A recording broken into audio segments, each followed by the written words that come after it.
Good morning and welcome to Home Gardening 40. Today is the day that we all have been waiting for, which is to harvest the sweet potatoes. They have been on this bed for a while, so the day has finally come. And so what we're going to do today, we're going to pull them out, and I'm going to turn the time over to Sonia, so you take it from here.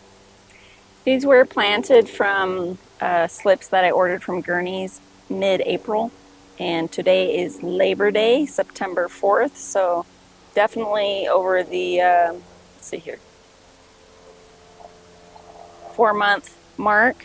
We did have a really hot and dry summer, so we did pull one of the plants, and it had a couple of medium-sized potatoes on it, so we decided to leave them a few more weeks.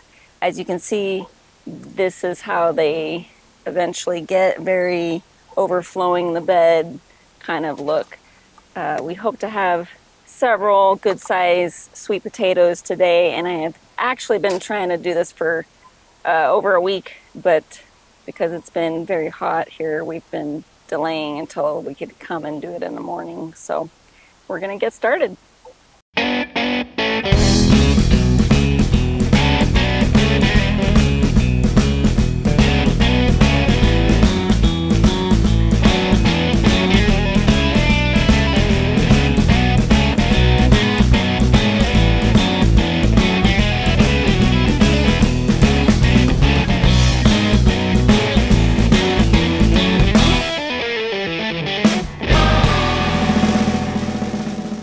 All right, just a few comments here.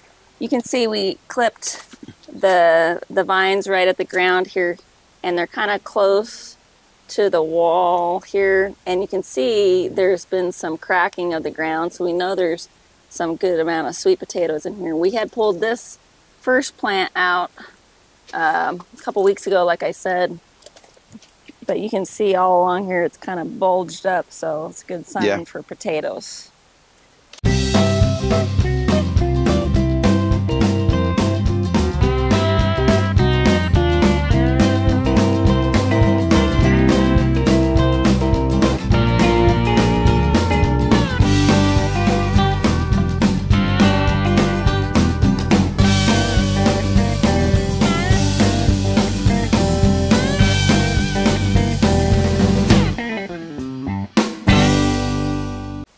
So I just want to make a few comments here. Some of the sweet potatoes were actually very deep, more than 8 or 10 inches deep before the top of the sweet potato, and they were growing in the ground at a vertical aspect as well as kind of out to the sides. The plant that was here on the end had the biggest sweet potato.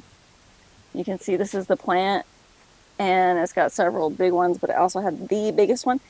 The plant here at the end did have the most water and sun because the one on the very end died, but it was also right close to a watering emitter. So, you know, that's just goes to reinforce, you know, water and fertilizer and light make the plants grow. So anyway, one thing that I think that we'll do or try next time is plant the sweet potatoes, and then also maybe just use mulch, because when you get into that more clay dirt that we have here, it's kind of hard to dig around down at the lower levels. So thinking that maybe we'll try some kind of mulch topping layer that'll be pretty couple inches thick next time. As you can see, we've got a variety of sizes. Some are good eating size. Some are, whoop, that one just broke. Very varying size and shape. This is the Beauregard sweet potato variety. I think we did pretty good for our very first time doing sweet potatoes. That one looks good. Yeah, it was a really good cluster. So anyway, we'll give an update with how many pounds we got in just a second. All right, we're gonna weigh them. Can you hit the scale for me? Turn it on. Turn the scale on. There we go.